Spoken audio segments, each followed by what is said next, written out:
Ongava was set up as a rhino sanctuary in the early 90s, and the real focus has been the reintroduction of white and black rhino to this particular piece of land, bordering the southern border of Etosha National Park. Obviously in Southern Africa we have two different species that we're looking at. That's the white rhino and the desert adapted black rhino, southern black rhino. The white rhino on Ongava, privately owned, they were introduced in 1993. We were able to acquire a small breeding population from Umfolozi. These animals were introduced all the way from South Africa, and over the years they have been very successful in colonizing this area, and there's a healthy breeding population of white rhino on Ongava at the moment. As I mentioned earlier, we have done the paternal and maternal lines in our white rhino population, and what that means is we're able to create little starter packs for other game reserves in Namibia, where we can take unrelated white rhino males and females and take them off the property, capture them, and populate other farms or other game reserves in Namibia with white rhino starter packs. The black rhino in Namibia are all state owned, so the government maintains ownership of the meta population. They do this for a number of reasons, but what they have done is allowed communal and commercial game reserves around Namibia a custodianship role in looking after these rhinos. So Ongava, many years ago, in 1999, applied to be a member of what the government called the Black Rhino Custodianship Program, and we were approved as a custodian, which allowed us to get small numbers of black rhinos in those early years. They start off by giving you males, so they gave us a small population of male black rhino. Over a course of a year or two we were assessed, we looked after those rhinos fairly well, and then they gave us females. Those were introduced in 2001 and 2005, and that black rhino population has grown into a healthy breeding population of black rhino, which forms an important population in the Namibian meta population of black rhino. We're viewing one of the water holes here on the game reserve. Stuart, this is one of the water holes. It's a man-made water hole, or one of them on the game reserve, where the animals come and drink? Yeah, so all of the water points on Ongava are either manufactured by man for rainwater collection, or man-made in that we have built a water hole and we pump it. So there's no natural water source that occurs on this piece of land. So for example, this one behind us within a couple hundred meters of here, there's a borehole which has been drilled, and that's got a submersible pump in it with a solar system on the top, which provides energy during the day, which then pumps the water out of the hole and into a storage facility, which then feeds the water hole. And then the other form of water we put out is rainwater. So we dig dams, and then once a year during the rainy season there are rivers on Ongava, well, Namibian rivers, which mean that they're dry, they don't have any water in them. Yes. But during the rainy season these rivers flow, and they then flow into these dams and fill up. And then these dams hold water for a number of months through the year. So they supplement the borehole water. Yeah. Do you at any point close off any of these water holes to manage the movement of the animals? It does happen, so we don't do it very very often, but yes, you can use it as a technique to move animals around, but you have to be very careful about the impact that closing waters has when looking at territories of anything from lion to black rhino, because water points are social points. So if you shut down half the water holes in one part of a game reserve, any game reserve, it means all those animals which were drinking at different spots have to come to one point, and that point, it's like us at the pub. So everybody comes into the pub for a chat, or it can be a point of conflict, so for a fight.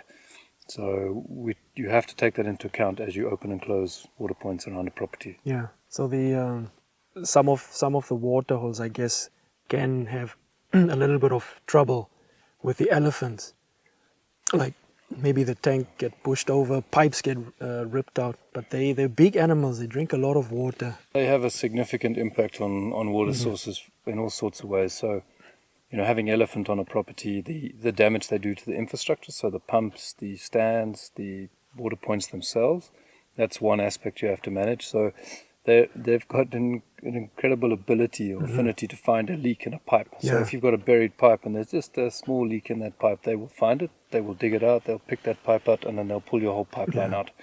So that's one aspect of elephants and waterholes, which is a challenge. I mean, it's very difficult to stop a 6-ton or 5-ton animal deciding what it wants to do. The other thing is they often dominate a water point, so other animals can't drink. In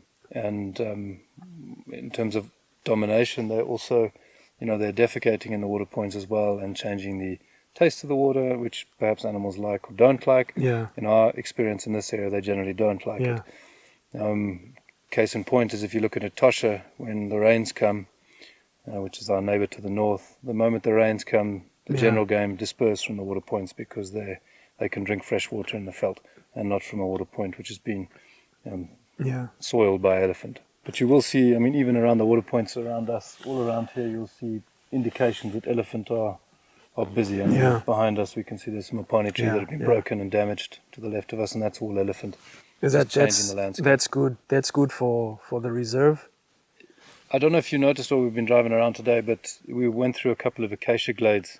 And for us, seeing large acacia trees is it's a nice sight. But actually, if you look at what's happening in that area where those acacia trees have been damaged or broken, you're seeing a lot more growth at a lower level, which is a food source for animals such as black rhino, black-faced impala, kudu. Other browsers are now able to utilize those acacia trees or acacia bushes now because they're no longer trees. The elephants have broken them down. Whereas as a tree, they're only really a food source for things like giraffe and elephant, which can get to the upper branches. So it doesn't look very, very neat, but it's, I think, serving an important purpose for making food available for other animals. Wow, that's interesting. I've also had a question in the back of my mind, that this reserve was probably something before it became a conservation area. Was there anything behind that, or? Well, I mean, it's been this. Actually, it's a wonderful part of the success of Ongava is that, before Ongava was formed in the early 90s, they were cattle farms. So we had the property was made up of 4 old commercial farms, and these farmers up here, they farmed with beef farms and goats. And you're fighting everything as a farmer up here if you're trying to do domestic livestock. I mean, you got to deal with the elephants who are destroying your water installations. You got to deal with the lions that are trying to eat your livestock. You got to deal with erratic rainfall. I mean, I haven't touched on that yet, but Namibia is a dry, arid environment, and I mean, just like last year we had a terrible drought. That can happen. So you're fighting everything as a commercial farmer. If you change the land use to wildlife are much more robust to drought. Provided you get some rain and there's some growth, the animals are utilizing not just grazing, but the bushes, browsers, the forbs, and everything else that is growing. Wild animals are much more adapted to dealing with disease. So you don't have to dip kudus and oryx. They have natural immunity to diseases that face in the bush.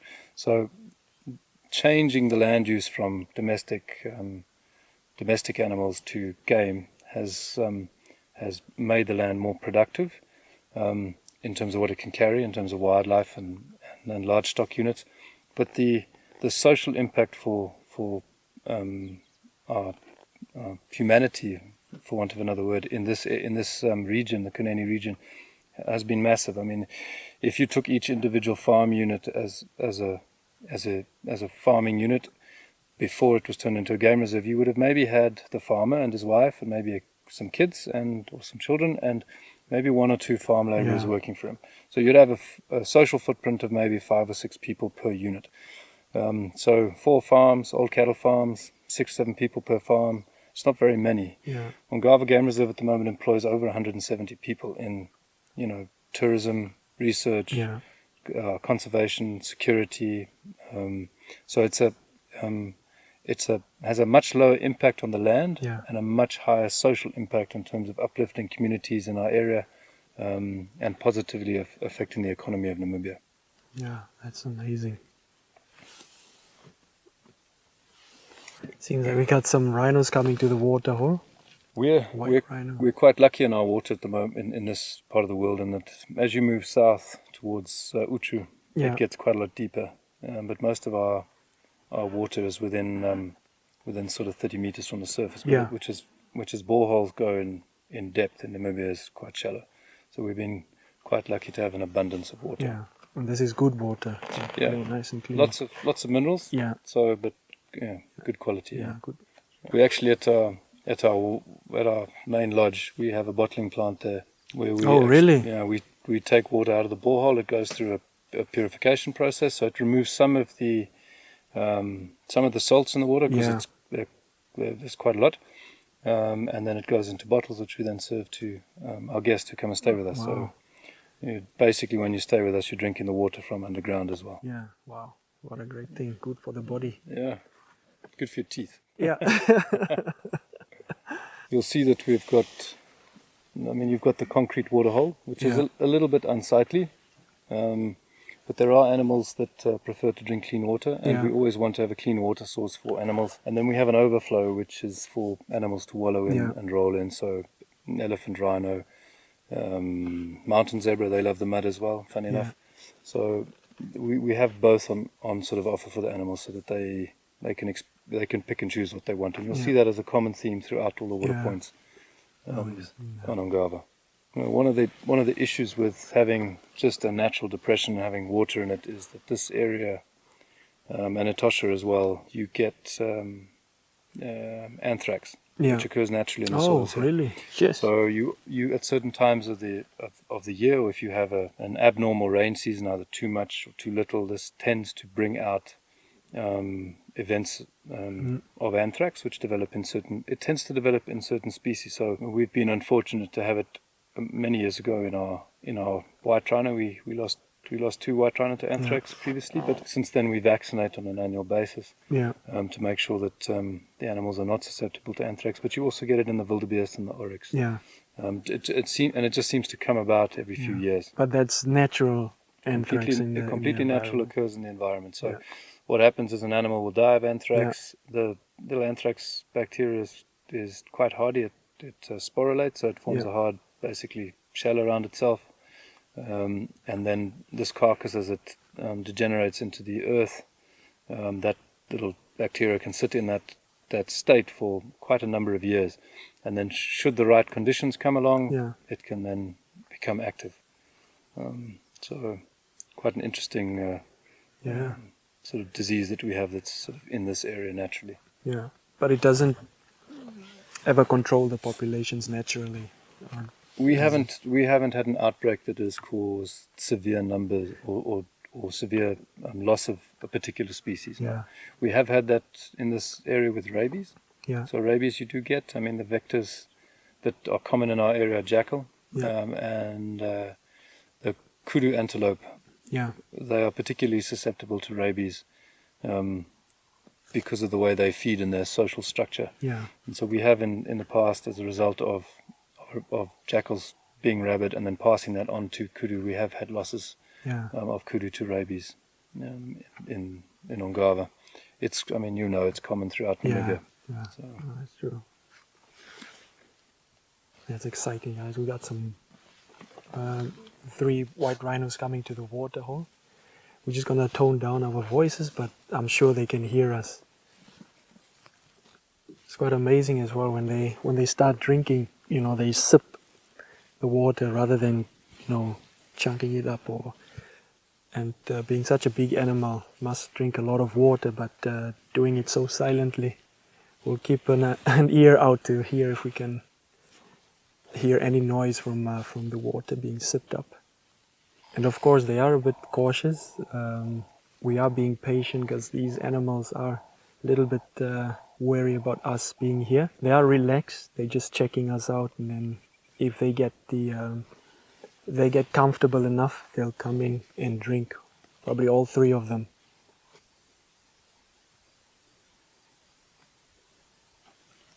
It must take about 60 liters or so adult white rhino is 70 liters. 70 liters a day. I think that's the estimate. Yeah, I think as they're walking in there, they're keeping their ears on us. I think they're just trying to judge how far we are from them. And again, one of them just kind of stopped short because it might have gotten a scent. But you can see since the first one has come to water, Yeah, the two have all come in the much other two quicker. is Yeah. like a little bit more comfortable. Somebody else has taken the first, Yeah. the big step. You can also see a lot of times the tail, when they're relaxed, it's hanging quite nice and loose. But when they're disturbed or a little bit anxious, it curls up, and that tells you that they're a little bit nervous. There's also quite a lot of vocalization that goes Yeah. on between white rhino. Most people don't know about it, but if you actually listen to them as they chase around after each other, the little ones, the calves are looking for their mums. There's a whole bunch of vocalization that goes on between white rhino. It's quite an interesting thing that I think people are starting to look at now. Because they're kind of thought of as a fairly silent animal in terms of they're not like a lion or an elephant who make large, recognizable sounds. But there's definitely a lot of vocalization that goes on with them. Yeah. And this is sort of kind of typical your little buddy group. So Yeah. a couple of friends together, all youngsters, all between the ages of sort of 3.5 and 5.5. Regardless of male or female, At that age, it doesn't matter. No? Yeah. They're just looking for friends. Yeah. They really don't like being on their own. Yeah. So I don't know. We were talking just earlier about the sort of males having quite thicker horns and females having thinner horns. If you look at the first two animals, you can already see that. So the middle one is I think a male. Yeah. And you can see the base is a bit thicker. Yeah. I mean, it seems smaller, but the base of the its animal horns are thicker than the first one. Yeah, it's younger, but yeah, you really can see that. yeah.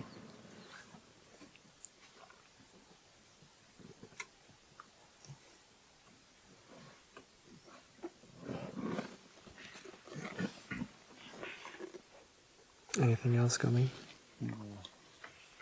I don't think so. I don't know where those others are, but on the other side.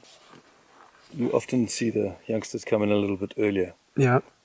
They're not quite sure what they're supposed to be doing with their whole day, so they normally come to the pub a little bit earlier than the older animals, who are a little bit more secure in what they do on a daily basis.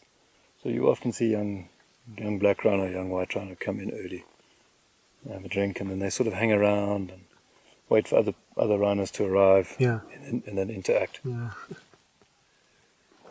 Cool.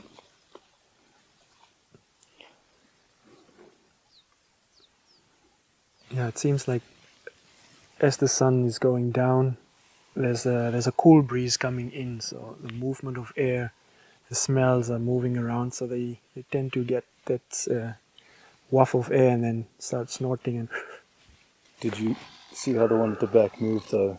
So they go into these sort of defensive positions where their bottoms go together and their heads stick out. like soldiers. Yeah, everyone looking in a different area.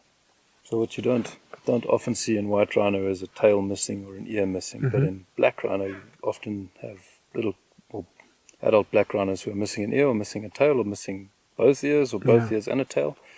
And what happens is when the black rhino cows are very small calves, they hide their calves, so they don't take them with them to water. So they leave them quite far, a couple of kilometers away from the waterhole, hidden in some thick bush. The adult female goes to the water, it drinks, and it then returns to the calf. But in that period where the calf is alone, sometimes they get discovered by hyena. And the skin's quite thick on a little rhino, even a small sort of couple of month-old rhino. And so the only thing that the hyenas can get hold of is the ears or the tail. So they can pull off the ears, pull off the tail. I've got one little black rhino who's got a bit bigger now, but he's lost both his ears. He's still got his tail, but he's lost both his ears to hyena, so he's earless. Sure. And it's quite entertaining because they seem to remember that. Black rhino don't like predators at all. Whereas white rhino tend to tolerate them. They walk past them. They don't seem to feel threatened by lion or hyena. So often you'll have lion lying at a waterhole at night, and rhino will come in. The white rhino will walk past, have a sniff, then go for a drink, and then leave. Black rhino, they'll come in, they'll see the lion. The first thing they do is charge at the lion or the hyena, chase them away, and then they'll come and have a drink. They just don't like predators. Yeah, it seems like you have one with black shoes on. A couple of yeah, it's amazing that we're sitting out here viewing these magnificent animals, and I'm just thinking, if we keep the conservation going, my children and their children's children would be able to see or have a sighting like this as we're having. So this is incredible, and it's great that the game reserve, what it's doing to keep that and protect these animals for future generations. That's incredible what you guys are doing here. Thanks, Franco. Let's hope that continues. Let's hope we're successful. Yeah. Doesn't want to steer away from the cool mud.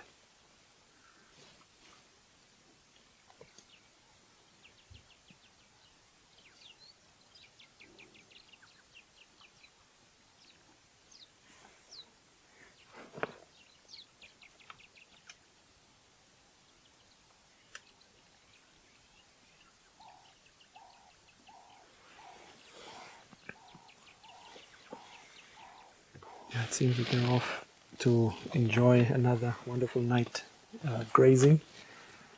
But that was exciting. Yeah, it It's was an great. amazing experience. I was super relaxed. Yeah.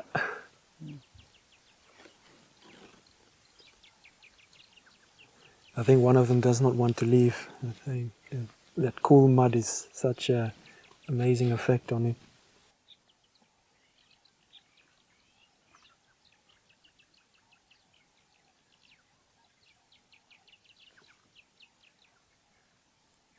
What a wonderful day this was. A great ending.